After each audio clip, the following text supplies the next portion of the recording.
Bismillah, walhamdulillah, salatu wassalamu ala rasulillah wa ala alihi wa sahbihi wa ala ma ba'du. Mustami'in, rahimahullah. Di dunia ini manusia tidak ada yang luput dari ujian dan cobaan. Tidak seorang pun yang bersih dari rintangan. Bahkan para nabi pun sebagai utusan Allah tidak luput dari musibah dan cobaan. Semua ini jelas karena kita sedang berada di dunia. Di dunia ini bukan tempat untuk rileks yang selamanya penuh kenikmatan, tapi alam ini sebuah kelas ujian yang hasilnya akan dirasakan kelak di alam selanjutnya. Bahkan Allah menyatakan dalam Al-Quran, "Laqad khalaqnal insana fi kabad." Sungguh kami telah menciptakan manusia berada dalam susah payah. Al-Balad ayat 4. Di dalam ayat yang lain Allah menegaskan bahwa dunia ini adalah ruang ujian bagi manusia. Alladzi khalaqal mauta wal hayata liyabluwakum ayyukum ahsanu amala. Yang menciptakan mati dan hidup untuk menguji kamu siapa di antara kamu yang lebih baik amalnya. Al-Mulk ayat 2. Semua orang hidup ini menjalani ujian masing-masing, walaupun ujiannya dalam bentuk yang berbeda. Namun yang membedakan adalah respon mereka dalam menghadapi ujian. Ada yang sabar walaupun hatinya juga tidak rela terhadap kondisi yang menimpa.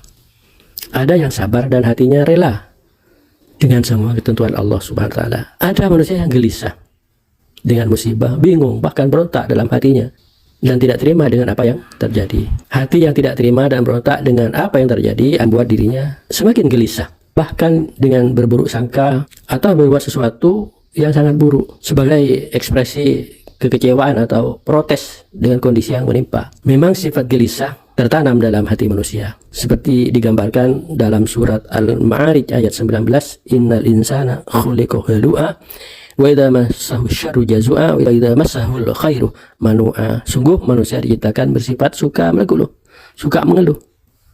Apabila dia ditimpa kesusahan, dia berkeluh kesah, dan apabila mendapatkan kebaikan yang berupa harta, justru dia menjadi kikir. Padahal kegelisahan hanya akan menambah beban penderitaan. Sayyidina Ali radhiyallahu anhu menyatakan, kegelisahan itu lebih berat daripada musibah itu sendiri. Beliau mengungkapkan gelisah terhadap musibah akan menambah musibah yang lebih besar. Sementara kesabaran akan menghabiskan atau menghilangkan keresahan, kesusahan. Apa respon pertama ketika kita mendapatkan musibah? Surat Al-Baqarah ayat 156. Alladzina idza asabathum musibah qalu inna lillahi wa inna ilaihi raji'un, yaitu orang-orang yang apabila ditimpa musibah mereka berkata inna lillahi wa inna ilaihi raji'un, sesungguhnya kami milik Allah dan kepadanya lah kami kembali. Lihat contoh Nabi Yakub alaihissalam, surat Yusuf ayat 18. Nabi Yakub musibahnya apa? Yaitu kehilangan Nabi Yusuf, putra tercintanya. Apa respon beliau? Di dalam surat Yusuf ayat 18 dinyatakan, waja'u ala qamisihi bidamin kadhib qala bal sawalat anfusukum amra fasabrun jamil. Dan mereka datang membawa baju gamisnya, gamis yang berlumuran darah, tapi darah buatan, darah palsu.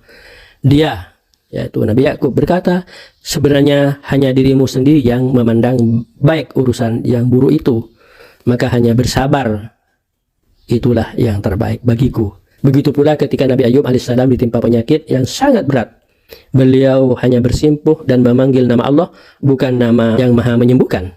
Namun beliau memanggil nama Allah dengan yang maha pengasih, maha penyayang. Wa Ayyub idnada rabbahu anni massani ad-durru wa anta arhamur rahimin. Dan ingatlah ketika Ayub berdoa kepada Allah Subhanahu wa taala, ya Tuhanku, sungguh aku telah ditimpa penyakit, padahal Engkau Tuhan yang maha penyayang dari semua yang penyayang. Surat Al-Anbiya ayat 83. Oleh karena itu, mudah-mudahan kita sebagai seorang mukmin apabila ditimpa musibah tidak lantas gelisah, ketakutan, dan bahkan tidak sampai meronta-ronta.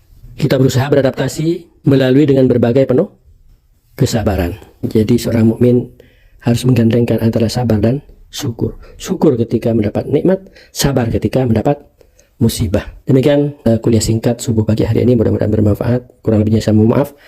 Wallahul muwaffiq ila aqwamit thoriq. Assalamualaikum warahmatullahi wabarakatuh.